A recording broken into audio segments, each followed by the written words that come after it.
Welcome to the Go Flush Yourself podcast with Jared Kirk and Matt Milbauer. Hey everyone, welcome to another episode of the Go Flush Yourself podcast. As usual, I am Matt and I'm here with my co-host Jared. Jared, how's it going? Good, man. How you doing? I'm doing pretty good. We kind of moved to this new cadence of midweek podcasts instead of weekend podcasts, which I'm not complaining about. I know it's kind of tough with your schedule being shift work, but it maybe works out better for you. I'm not sure.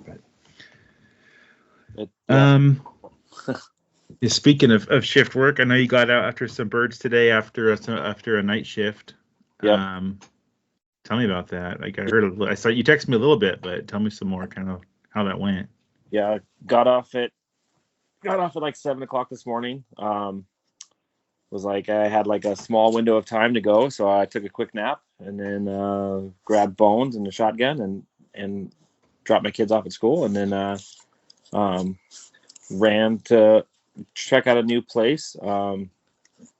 Ended up getting in a couple birds. Found some quail. I pulled feathers on one. So my shooting slump is still in effect, but it's getting better, I guess. Hey, pull a feather and quail, like you're on it, but yeah. you are able to pull feathers off quail, even if it seems impossible, but because there's so little. Yeah. But yeah, I've done it. I've done a lot. I've done it this year. Yeah, I pulled feathers and I was like, oh, I marked it. Bones didn't, because we ran a giant covey of quail, so he was off on his merry way flushing quail. All the quail that I would have easily shot because they're so much closer than the one I shot. Generally how it goes. So I marked it, called Bones over. Once he was done messing around with the other quail, called him over to, I was like, hunt dead. And went over to where it was, saw some feathers. I'm like, okay, cool. And then looked around and nothing. And then at about the same area that I marked the quail, and it was a male quail is the one I shot. Another male popped out from about the general same area and didn't look wounded. And so I'm like, okay, I'm not going to shoot that one because I'm busy looking for my bird. No. Dawned on me that I think that was actually the bird because it wasn't in like it wasn't super thick where we were at. Like it wasn't like where it buried itself, And I grid searched for a while, right. And could not find it. So I think I must have pulled some feathers. It was a longer shot anyways. It was probably pushing 35 yards. So it was a longer shot, but didn't quite pan out, but found a new spot, found a pretty cool little area. Ended up running into some pheasants too. They flushed right after I shot. But there were two roosters. But it was, like I said, it was a quick hunt. So went, kind of ran back and ran into a few ducks, but I couldn't get them to fly where I needed them to, since Bones hasn't done any water retrieves yet. So didn't want to try and deal with that. So let him go. And then on the way out, driving through some private property, and saw 4 ginormous wild roosters just kicking it in the field, doing their thing. It was a bit disheartening a little bit, but sometimes it's how it goes. So, but that's how it gets late in the season. Like I was reading about, as we're kind of getting our Pheasants Forever chapter geared up, and we're trying to get some of the biologists from the state and from PF to come in and talk to the chapter to get our brains kind of going on building habitat. But sure. So I've been kind of reading up on my own, just some like kind of basics on it. And one of the things, and you see this, I think more often with ducks, is that there'll be a pond or just, water on property. If someone's trying to manage the property where you can't hunt, and it keeps the ducks, it gives them a place for like refuge. Yeah. But then it keeps ducks in the area.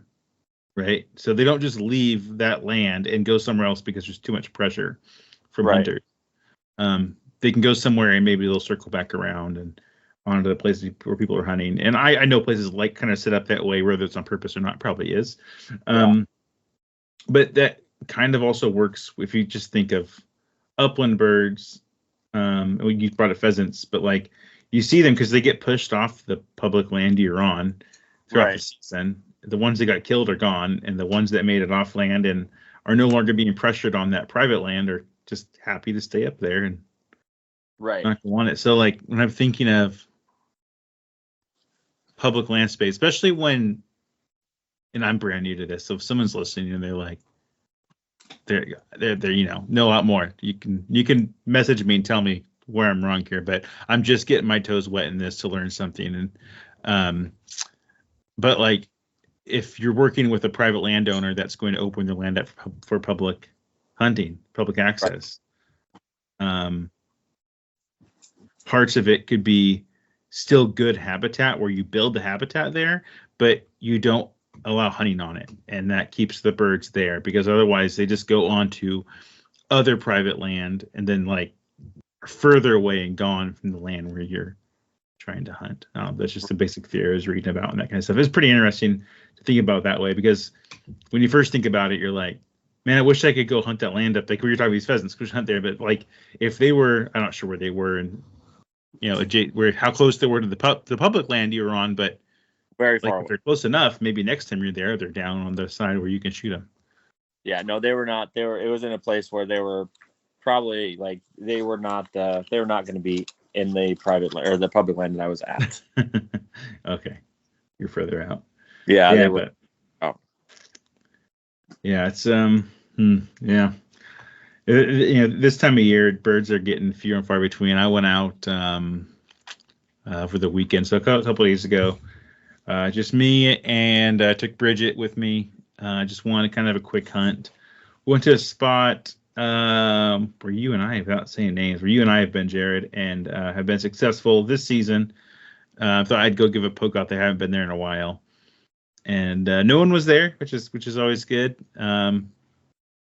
And I went to a part of it where I hadn't been yet, and then the other parts too, where we had hunted, and it was pretty quiet. I did shoot at a goose or two geese are flying low, and I always have like a duck call and a goose call in my vest, just like smart.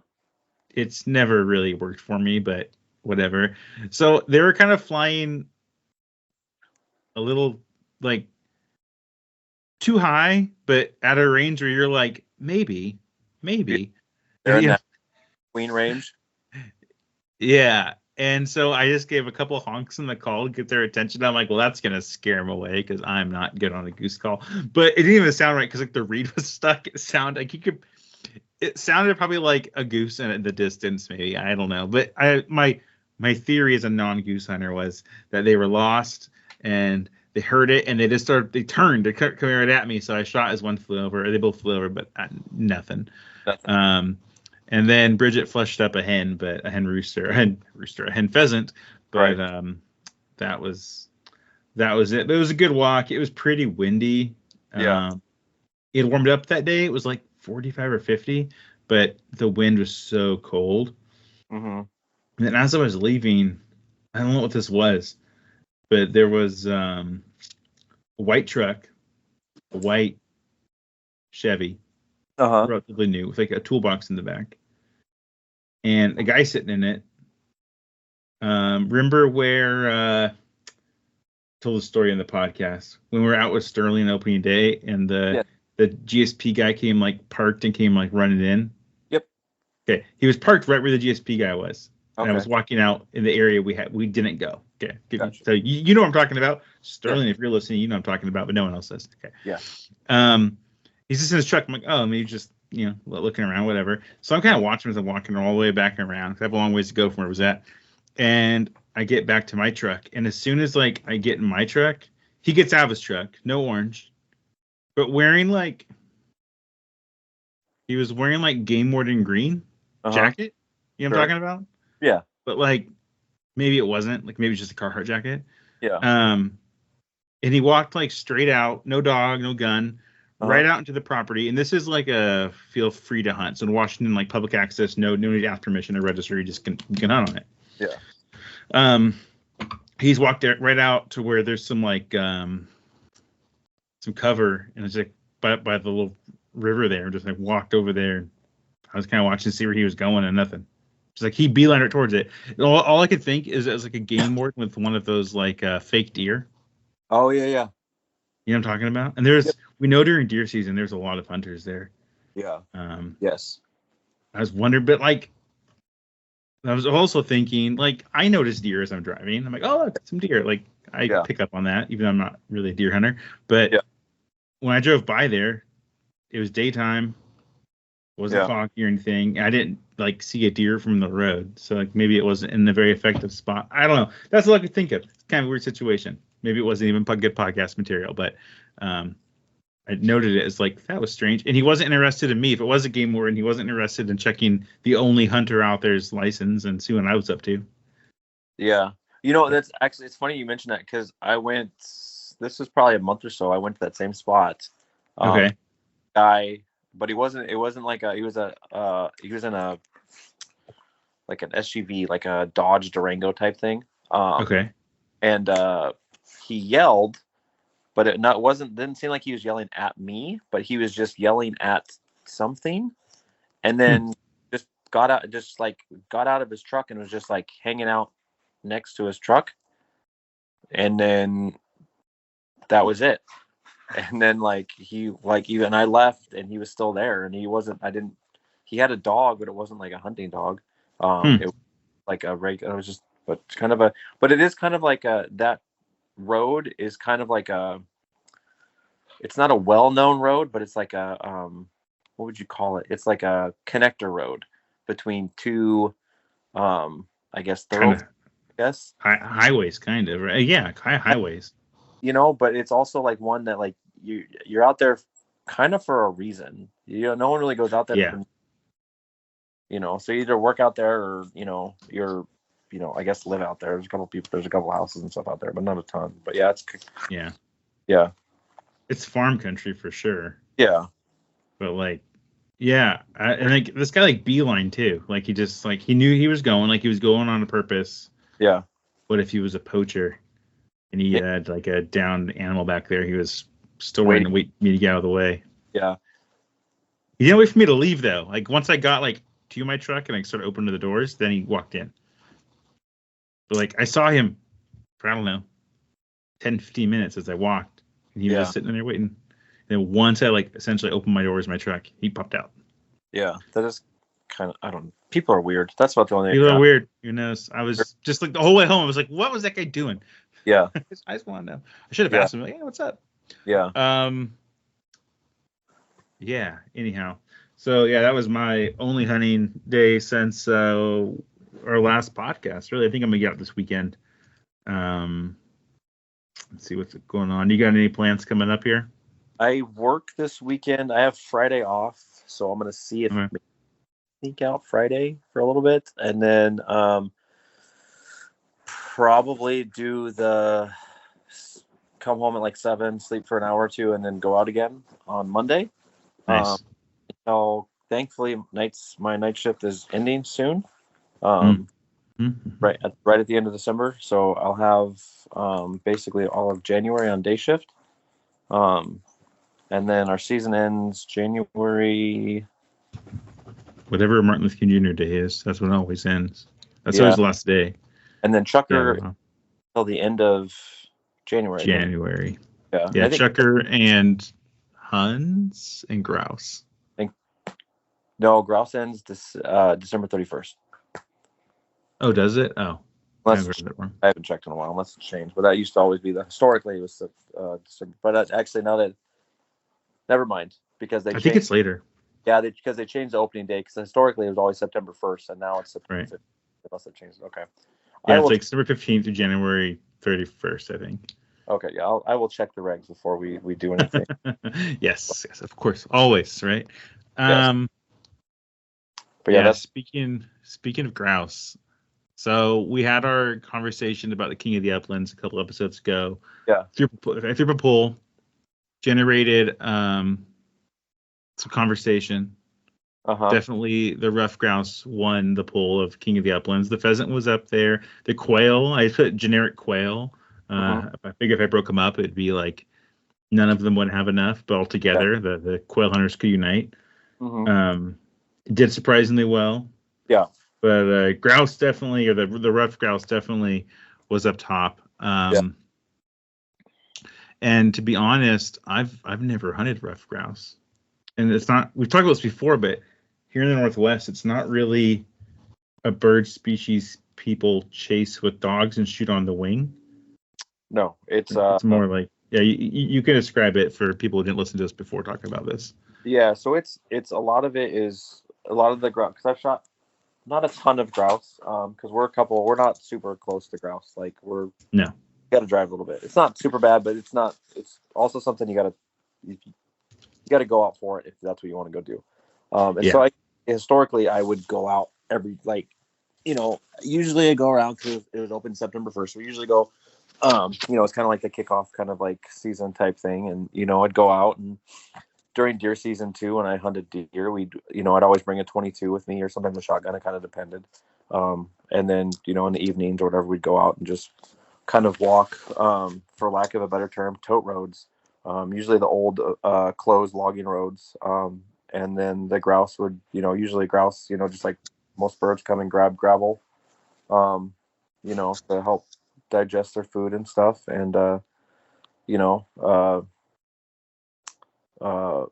we'd shoot them on the side of the road with a 22 or a 410, or shoot them out of a tree with a 410 or a 22, which is probably like just hearsay to a lot of people and stuff like that. Just absolute garbage. But, but that was, well, they're kind of a second thought bird, right? Like in our state, in Northwest, probably the whole Northwest. Like as a Northwesterner, it's, in my brain, it's like an extra bird. It's like a second thought. Like you can shoot it with a big game license or a small game. Yep. Where typically the rest of the upland birds, it's like small game only. Yep. And then you can also shoot it with a centerfire rifle. It's the only bird you can shoot with a rifle. Yeah. That's and a centerfire rifle. Or a pistol. So yeah, a lot of guys carry an ID2, carry a 22 pistol with them when they're going deer hunting and stuff like that, and elk hunting, and just for grouse or rabbits or whatever the case may be. But I will say when I was a younger, I read, because I read a lot of books and stuff like that. So I read, like, there's a couple grouse specific books. Ted Lundgren. Yeah, he's a pretty prestigious like grouse writer and stuff like that. So I was like, I got to do so I'd tell my dad when we go out, like, I'm taking a shotgun, I'm going to shoot one on the wing, and try to flush one. And it worked a few times. Because more often than not here, the bird will just, if you flush a bird without a dog, if you flush a bird, it usually just goes right up into a tree. Like it just jumps right in the closest tree and just sits there and waits for you. With a dog, they'll actually get them to flush, I guess. I had another dog, my old Chessie. He kind of did it once. I don't think he meant to. I think it was more by accident, but he kind of got some grouse to flush one time. But they're an interesting bird. I think like it's kind of like a bucket list trip for me, is to go back east and hunt grouse and woodcock, just to see what the other side is like, and for listeners, like when we say back east on the West Coast, we mean anything east of the Rockies. Yeah. Like Jared may actually mean Wisconsin and Michigan when he says that. Yeah, I would be Wisconsin, Michigan, fine. I guess, yeah, that would be back east. East, I guess. East, yeah. No, I'm with you. I say the same thing, and I mean like essentially east of here, but it's everything. So yes, that's true. Yeah, we're kind of at the end. But or go up to like Maine would be cool, like just because it just has that kind of like, I don't know, the people that probably live there like think it's dumb, but like it's just the stuff you read about is always about like Minnesota, Wisconsin, that kind of stuff. Yeah. Yeah, it's almost like, and because you can shoot them with like a centerfire rifle, a 22, a handgun, it's kind of codified here. I'm not sure how Oregon and Idaho are. I think they're probably similar, yeah, because it's pretty much codified that you shoot these when you're big game hunting, when you're elk and deer hunting. The seasons at the same time, and you see a grouse. It's just opportunistic. You have your rifle with you, shoot it. Like, and so growing up here, where we have good enough pheasant hunting and pretty good valley quail hunting, amongst other things, and chukar, it's like my friends who would hunt big game would always talk about shooting grouse, and to me it seemed kind of foreign. I'm like, I'm spending my whole fall chasing pheasants and quail. I'm thinking that's a big game hunter thing. Like they shoot these random grouse in the woods. That's kind of with their rifles. So that's kind of okay. Cool. Yeah. You got a bird. Like I got a bird with my dogs. Isn't that cooler? With my shotgun on the wing. Obviously, eventually learning that people actually hunt them with dogs in other parts of the country. Yeah. But you could here too. But nothing's stopping us. So on that note, Jared, maybe next year we need to. Maybe I'll trail along with you and get up to the mountains and bring all the spaniels and see what we can do. Yeah, I took Bones out with me one time. Just that's the nice thing about like the grouse season, at least, is like it opens really early, like September 15th. Yeah. Well, dove is the only thing that's open at that time. So like if you want to go out, and then it's still like another month until quail opens. Right. You really have about a month before you do have to contend with like archery deer and stuff. Usually is around that time. So I generally kind of like try and kind of plan stuff not around like their opening days and stuff like that. I don't want to ruin people. I mean, it's public land and it happens and stuff like that. But like generally try to kind of like try and not mess with other people's hunts if I can. And go to different places that maybe not that have less deer or whatever like that, and try to hunt some grouse and stuff like that. But it's worth a shot. I know I got a couple places that have historically been pretty good. So I think this year might be a good year, like maybe in like the August time frame is, when the bird training season pops open, maybe run up. If nothing else, it's a little cooler up there too. Sure. And then we can do a little training, a little scouting and stuff like that. Maybe we can get you on some grouse and stuff like that. Yeah, and we've got enough flesh and dogs on the ground, we can get at least a shot at some through the trees. Hey, we're 21 episodes in now, Jared, and the beginning of this, and pretty much our entire friendship before this, I've been a specialist with uplands, right? I just want to shoot pheasants, like in the opportunistic quail as they get up, but whatever. I'm not too excited about the quail. This year, I've gotten more excited just about quail hunting. Look, I'm talking about going grouse hunting, talking to John Nguyen and how he essentially only chases valley quail down in California. Yeah. I'm like, I never would think to go out. Like our quail season opens a week or two before pheasant here, and I kind of go out more just to scout for pheasants and shoot a quail if I see one, but I really don't care. To see how serious he takes quail hunting, and it got me into it and excited about it. Look at this. A little exposure in the upland world maybe is opening me up to other opportunities. So that's good. Yeah. Well, I mean, like we have like I said, like trucker season, is open till like the very end, after everything else is closed. So I think we might need to annuals into the mountains and it gets better.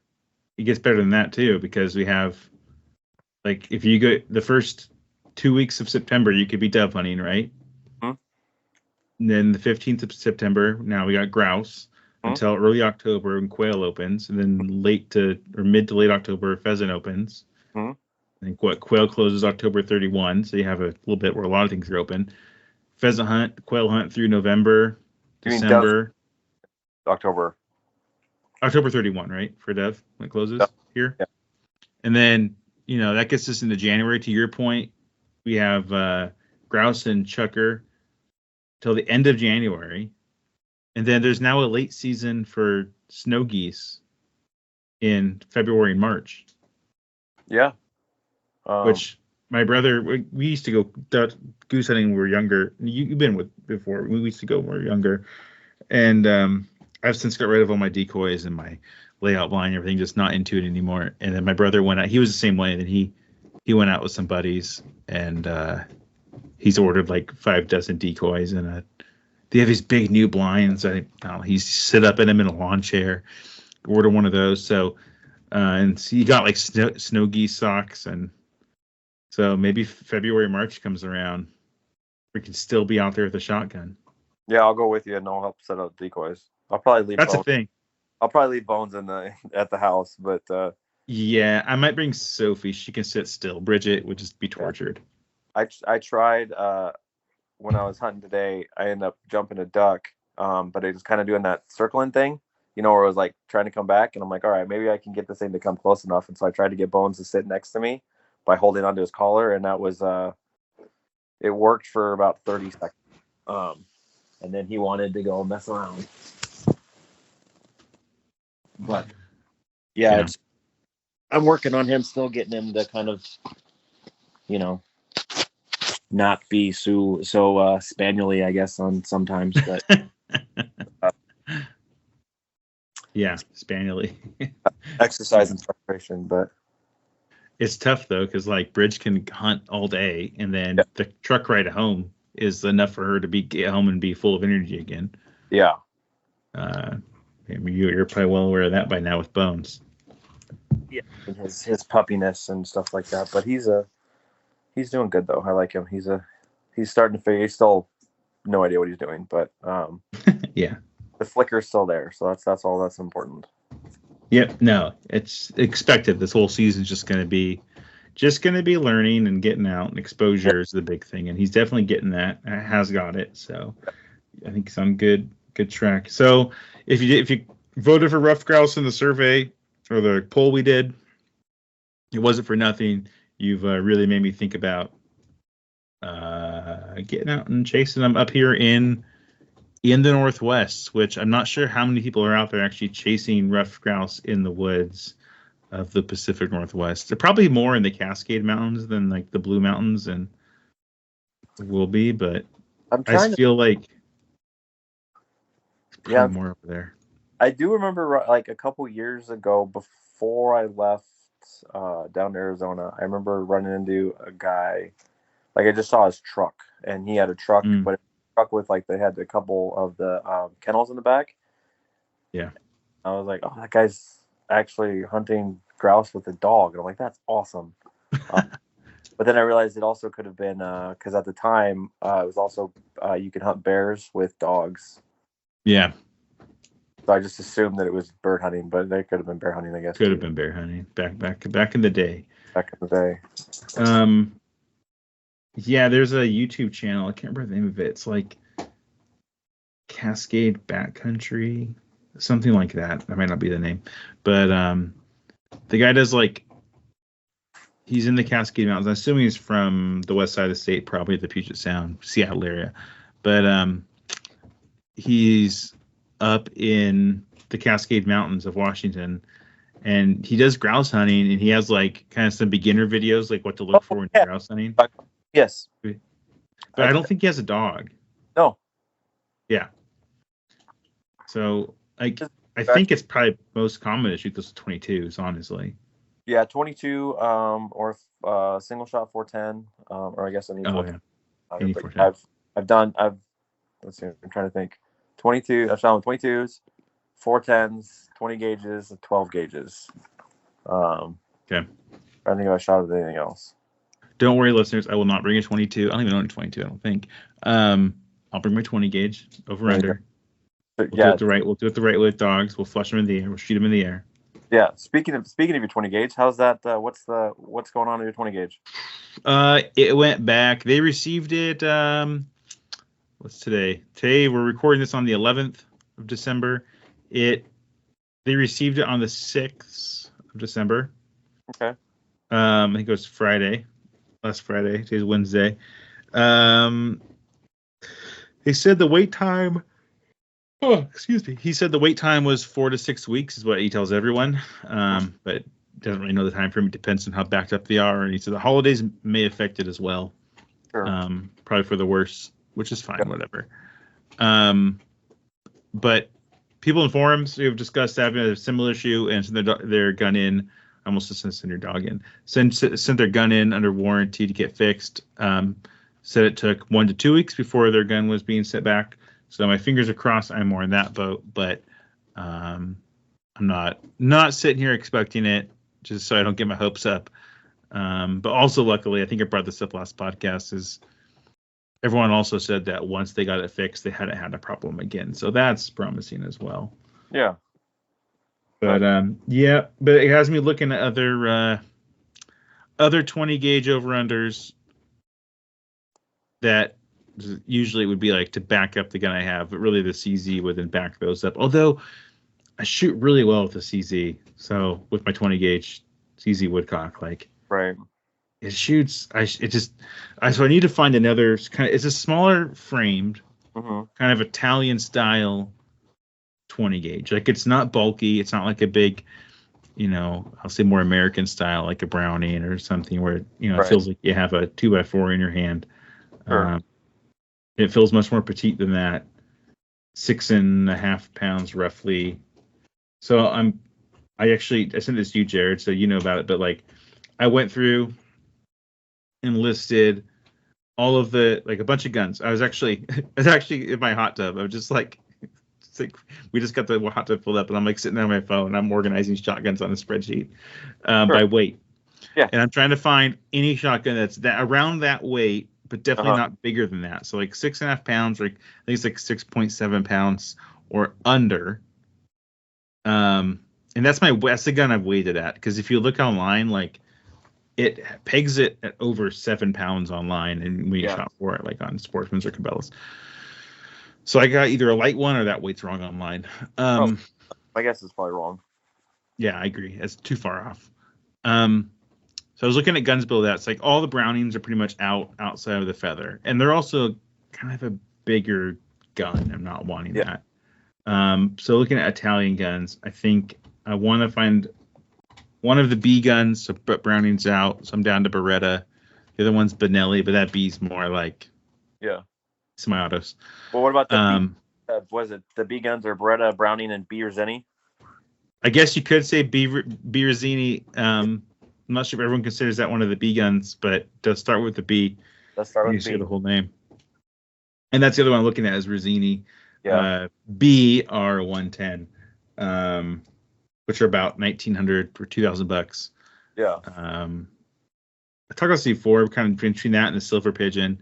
Both are a little more of that sleek kind of Italian design as opposed to like the bigger American design. I've talked about this before and kind of leaning towards the Beretta, but I think I'm, as of right now, not that I'm buying a gun right now, but with my favorite gun not accessible to me, I'm definitely looking around all the time at different stuff more than ever. I think I'm kind of leaning back towards the Rizzini just because it's $500 cheaper.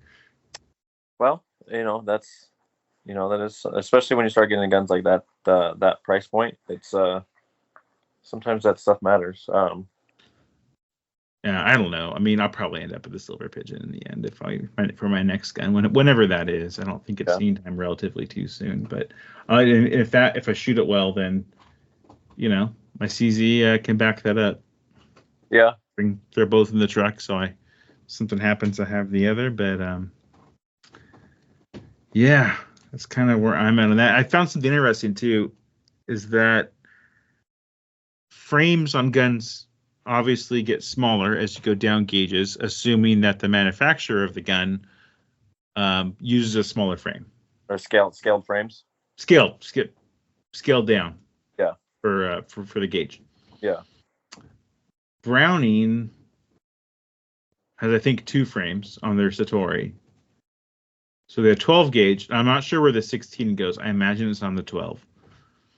Could be on the it kind of depends. Like I've seen it go both ways. So I've seen it go on some 20 gauge and some are on the 16 the 12 gauge frames. Generally speaking, I think the guys that get 16 gauges want them on the 20 gauge because that way, the whole the saying carries like a 20, hits like a 12. But if you have a gun that same as a 12, just carry a 12 gauge. Well, here's the interesting thing: is when I was doing 12 gauge, 20 gauge, and 28. And comparing some weights from some guns that I was interested in, some field over-unders, right? And brands I'd be okay with. And I had Browning in there as well. And I noticed that as Browning got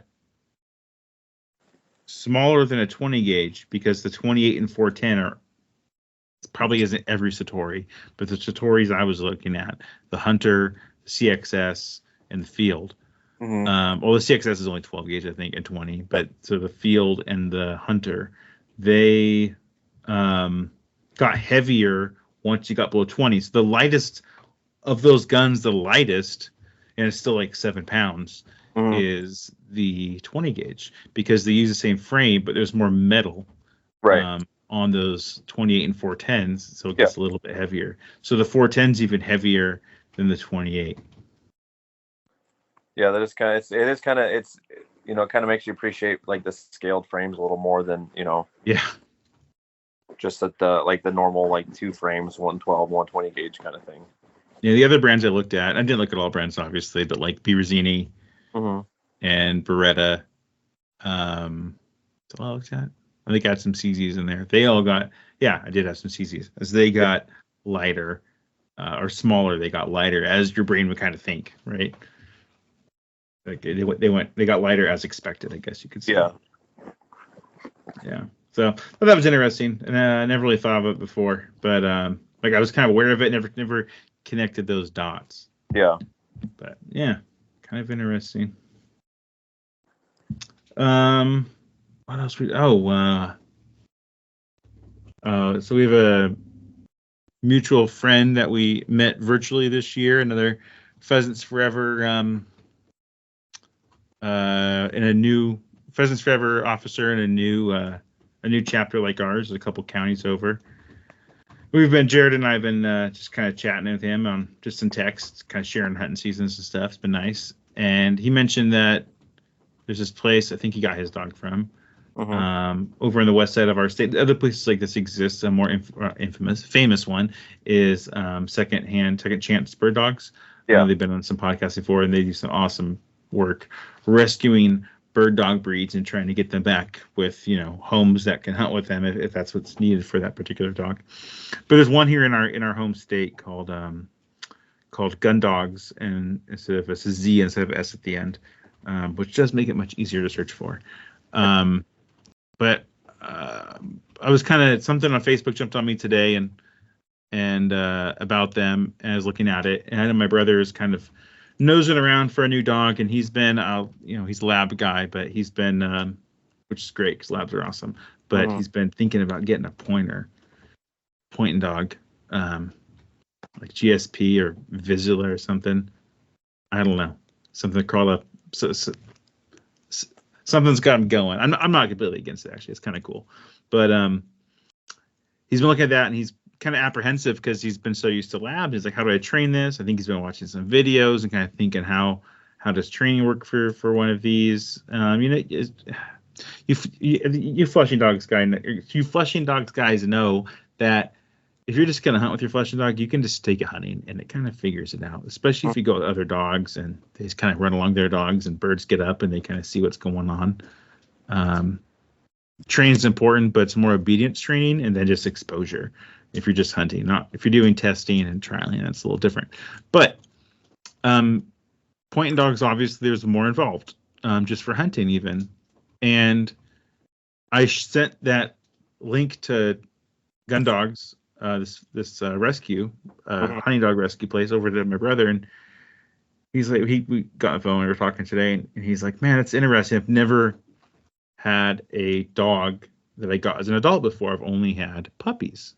Yeah. I'm like, oh. I said, yeah, well, I got Sophie as an adult, and she's great, but I do notice like there's some, like the dogs we have as puppies, they kind of figure our household out and mold into it better. Yeah. Right? Like Bridget she gets kind of crazy at times because she's still a fairly young purebred spaniel. But she her habits that she has are like not bad. Like she's not having issues. I don't know how to describe it. Like any issues she has, it's like once I've tolerated and I can say, well, that's because of this, right? And that's okay because I didn't focus on that because I really didn't care. Right. That's not important in our house and our family. Whatever. But like Sophie has some habits that are like they don't fit as well. It's not like a square peg in a round hole. It's like a oval or like an off, like not a perfect circle. Like almost. Bridget's kind of molded it to this perfect circle of being a circle into a circle hole. But Sophie's like on the kind of a poorly shaped circle. Like, yeah, she molded into a circle for someone else, but here it can fit, but not quite perfect, if that makes sense. And so we're kind of going back and forth, like, if that makes sense for him. And he was saying that he likes having puppies. He likes puppies, and he enjoys that part of dog ownership with your bird dog because he thinks you get a lot of bonding out of your dog at that point. I think he's absolutely right. Oh yeah. On that point, but we kind of got to the analogy what I really liked, which was if you're a car person, we were talking cars before, so this works in. Mm-hmm. And let's say Jared, you've now midlife, and you know what I want? I want a '69 Camaro. I'll think of a quintessential muscle car. Sure. And you think, I don't want to wrench on it. I just want it. I want a nice one. And it might cost you, I don't know what this costs, like 40 grand, right? And you can go buy one that's completely restored and it's great. Right. And you have it and you can have fun in it, right? But if you did take the time to buy one that was beat to hell, need a lot of work, and you changed everything on it and did everything and fixed it all, at the end of the day, I think there's a little more pride in it. And that you know everything. And if you go to a car show, a classic car show, let's say, when I'm talking to people, I go to those and in the summer and check them out. And when you talk to the owners of the cars and the people who built the whole thing, that's a really interesting conversation as opposed to the guy who bought it. Nothing wrong with that, because you know what? If I bought a car like that, because I have a slight interest on enough to buy one, but if I did, I would buy one that's already made. I don't want to take the time to build it, right? So it depends on your purpose though. If you want to get into racing, cars, you wouldn't want to do that on your own. You want to take that to someone an expert and have them help you build that car out, right? Unless you were the expert. So it's if you get a puppy and you want to trial it and test it and do all and play that game, that whole thing, which a lot of people like to do, which is cool. That's kind of like that race car analogy, right?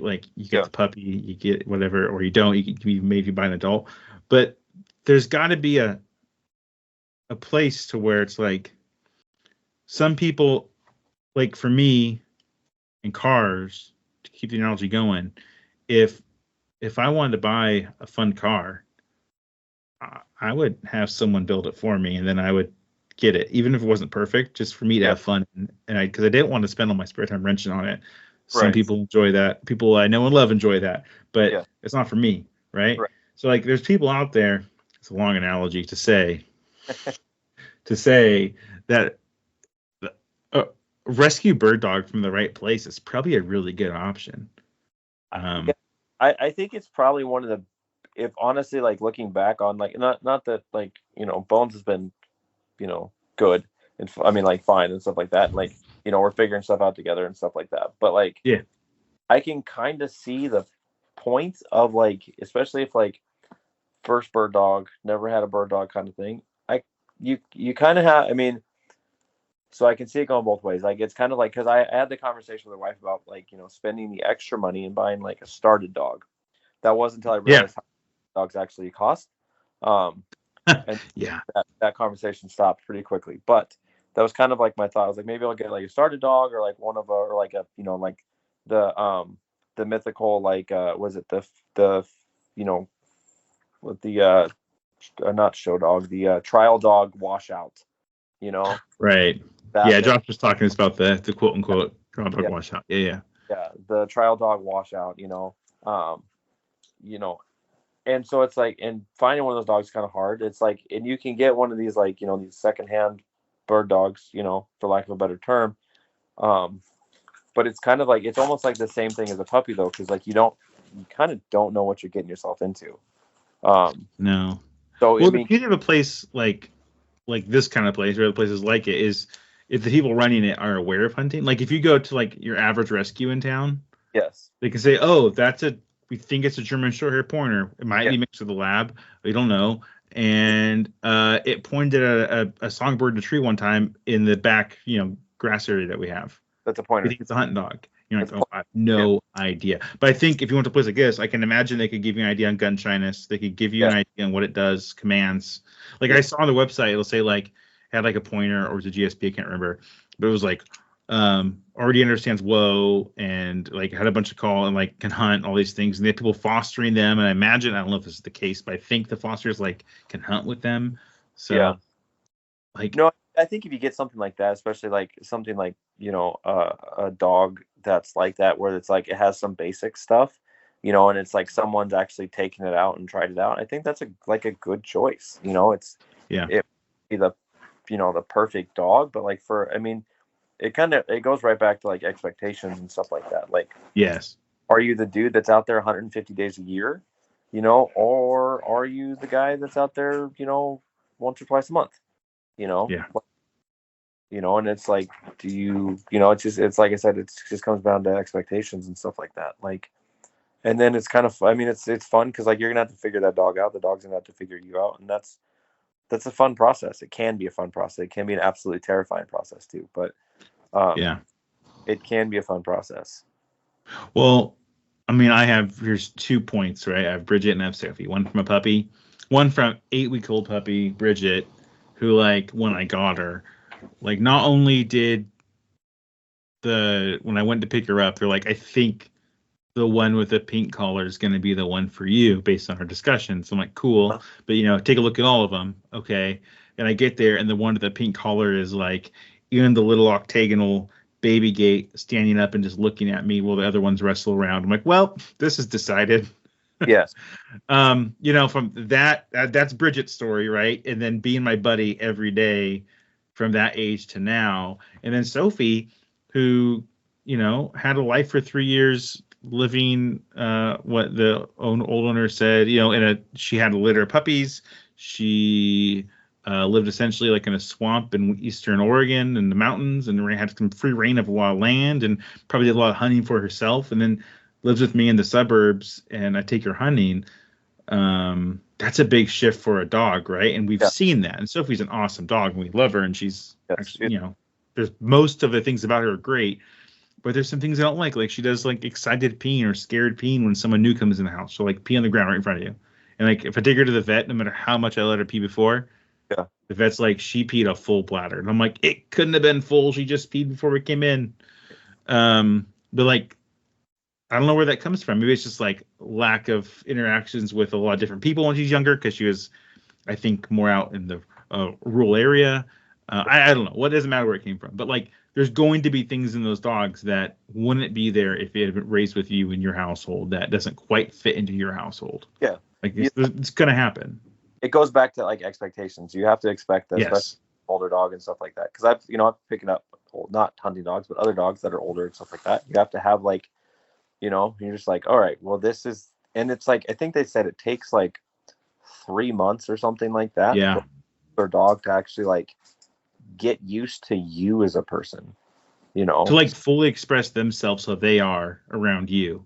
And so it's like, it's like I said, it comes back to expectations and like, what you're trying to get at and stuff like that. And like, if you have like, especially it's you have to go into like, any dog purchase or whatever the case may be, you have to go into it with a huge open mind. Yeah. And no expectations. I think like expectations is what kills a lot of things. Is like, so like, I have a cool bird dog and he's going to do all these awesome things, and then it's just like, like, then it doesn't, or it, or sometimes like it excited peas, or or for instance, it barks incessantly at quail. Just off the top of my head, things that I can't. I don't know where it's coming from, but like, does stuff like that, and you just have to just kind of roll with it. Like, it's and just realize the fact that it's like the dog's figuring you out, you're figuring it out, and like you just kind of have to build like a partnership and stuff like that takes time and effort and actually like going out with your dog and stuff like that. So it's it takes a lot, but it's worth it. Yeah, I think it's nice that these options are out there, and the more researching, they seem to be a lot all over of these kind of operations that have a focus on bird dogs or hunting dogs. I saw they even had some hounds, right? Yeah. But I like, because some people out there, like, I totally get it, want to only try to get rescue dogs. They don't want to go to a breeder. Yeah. And there's a lot of good reasons for that. There's a lot of dogs out there that need rescuing. Unfortunately, but if you want a bird dog, it's always been tough to do that because, like, you have to find someone in the paper, and that's really not a rescue situation. Well, yeah, like, go ahead. Yeah. No, I like, so my first dog, Dakota, Yeah. When I got him in my 20s, it was kind of like I told my wife I wanted a hunting dog, and she ended up finding she wanted something that was good to kids and stuff like that. And so somehow in her research, she discovered that Chesapeake Bay Retrievers, I think someone one time said they're great with kids. I don't know if that. I don't know. Yeah. And she found I think he was a year old, a little over a year old when I got him, from Pet Overpopulation. Yep. I got him, and he was. They're like, oh, he's a full-bred Chesapeake. I don't think he was. I think he was a Chesapeake Golden, but I think he was Chesapeake Golden, if I were to guess. Yeah. But and he was good. I had no idea where he came from. No indication of who the people had that before him, whatever the case may be. He he was gun broke real quick. He had no problems with guns, no issues with retrieving. His retrieve drive was just fantastic. Mm-hmm.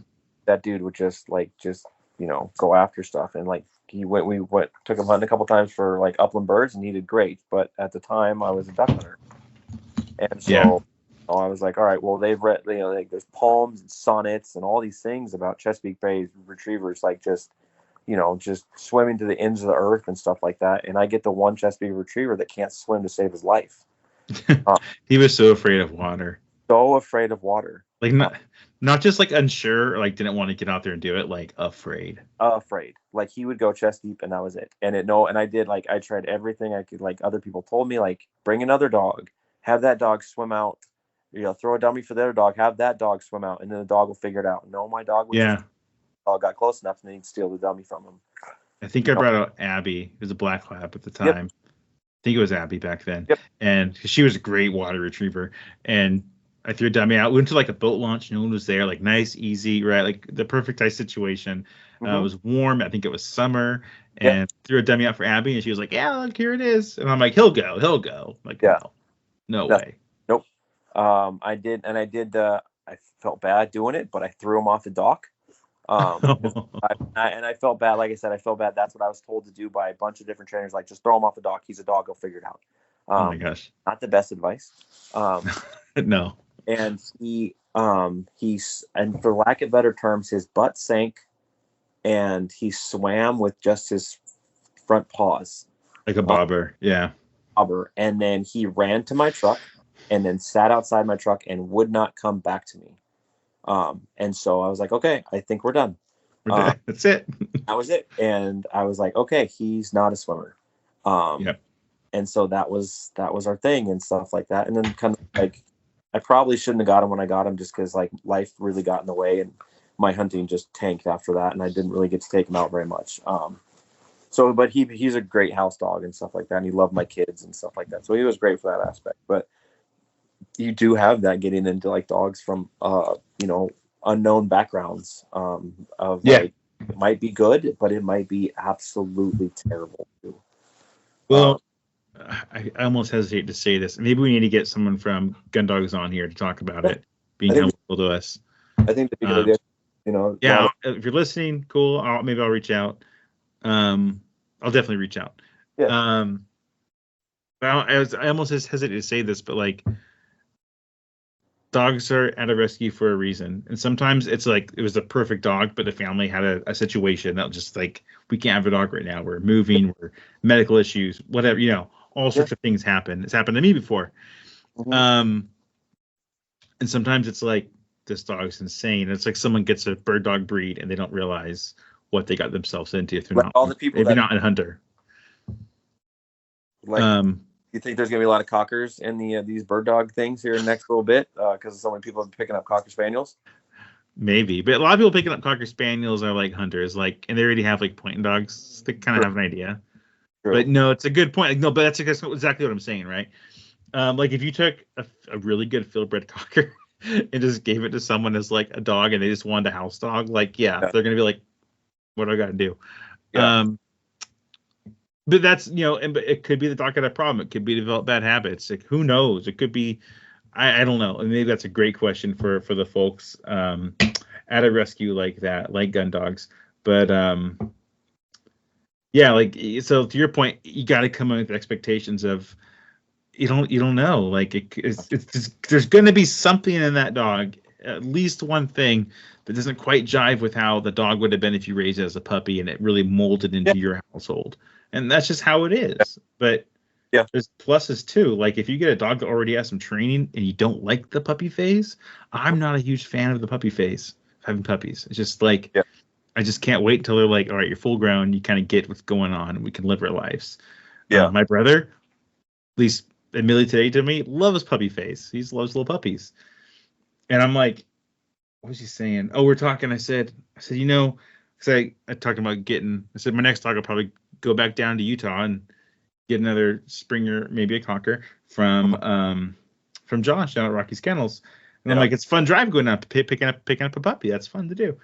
And he's like, you should do that during hunting season, and then we can hit up. I'll go with you, and we can hit up some spots on the way. I'm like, oh, I said, yeah, but then I got a puppy during hunting season. Like, I gotta take care of a puppy and try to get out and go hunting. Like, that sounds like torture. I want one like in spring or right after hunting season, ideally.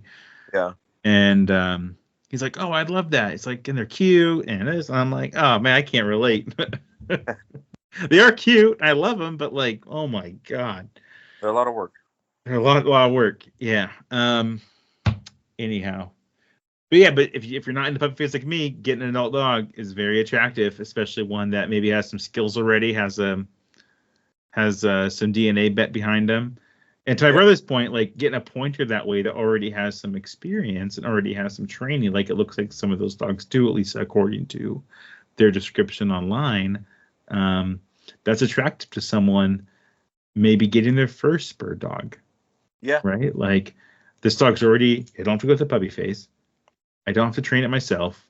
Like it already has some good DNA. I'm not sure how much these dogs cost. I'm sure it costs something because they got to keep their lights on, and that totally makes sense for the work they're doing. But like, or maybe like, this is another question for them and something to think about is like, if you're trying to get into the bird dog world, maybe that's a good way to foster one first and kind of get your feet wet. Yeah, that's a good idea. Before you commit to a dog, you can commit to a dog for a period just fostering and see how that goes. Yeah. It's not a bad idea. Yeah, I got more questions the more I'm thinking about this. So yeah, I'm gonna reach out to them, see if we can get them on the podcast. At least if not them, another rescue like them. But yeah, good idea. It's pretty interesting. It's a pretty interesting option for a lot of folks out there trying to get into this world. Yeah, it's not like it's not a set in stone path. There's a bunch of different ways to do it. And there's no wrong way. There's no wrong or right way. It's like whatever kind of fits you and your goals. If your goals are field trials, you have a much different path of getting and training a dog than I do.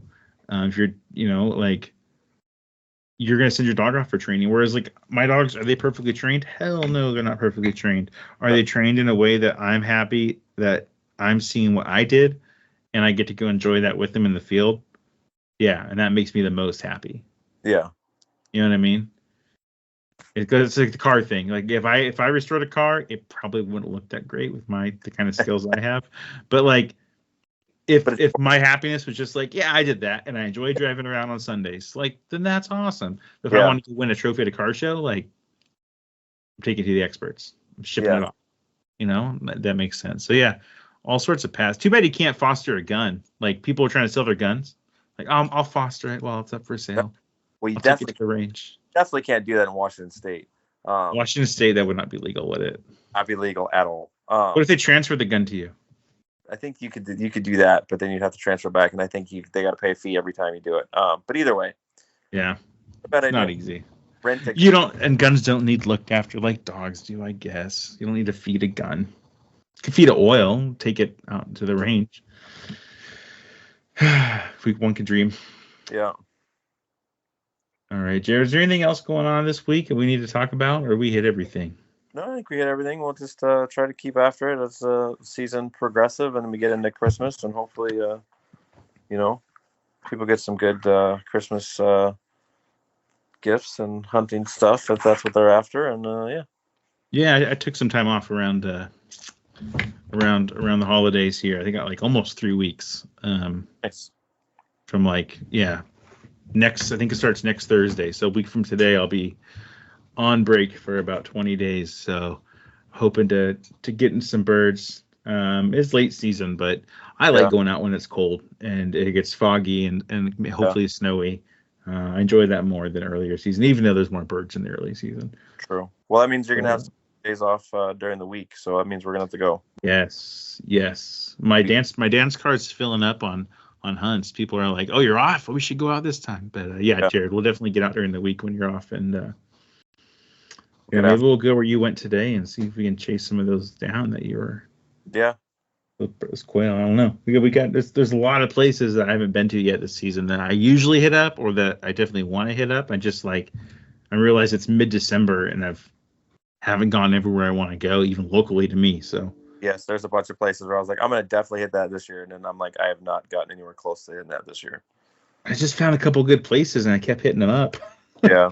And they were working, so I really can't complain. But part of it is going out to these places you go every year and kind of going to them, even if you don't get any birds, especially this time of year. It's just getting out and seeing these places.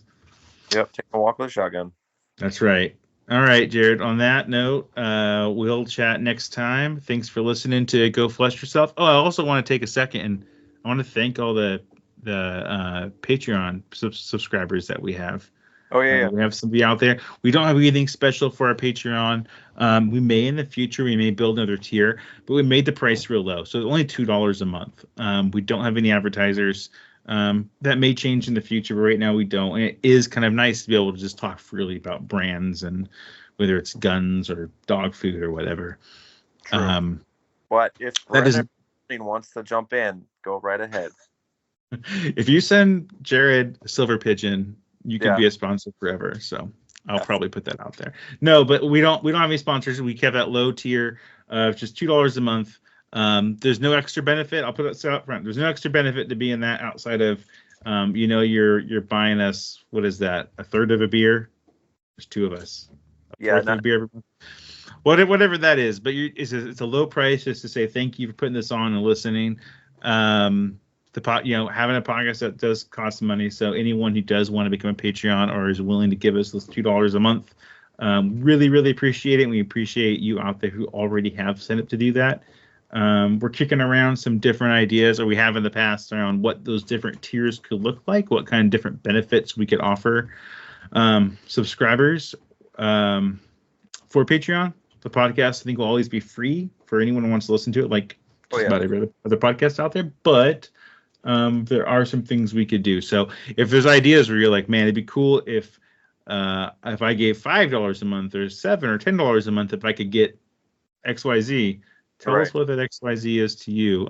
If you have ideas, reach out, email, Facebook, Instagram. I lost access to the Twitter account. Or X, whatever it's called. I just got access again, but there's really not a lot of you following us on there. But reach out to us one way and let us know what those kind of ideas are. So, we just want to be able to keep the podcast going and have it not be too expensive for us to have a podcast. All right. Well, with that, then we will talk to you all later.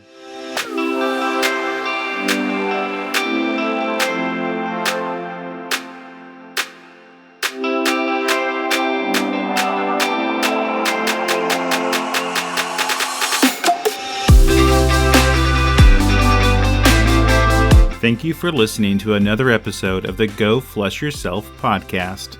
Check us out on social media on Instagram, Facebook, and X. We also have a Patreon, where for a $2 a month subscription, you can help keep our podcast on the air. We also have merchandise available. Please check out the podcast description or the Patreon page for links to merchandise.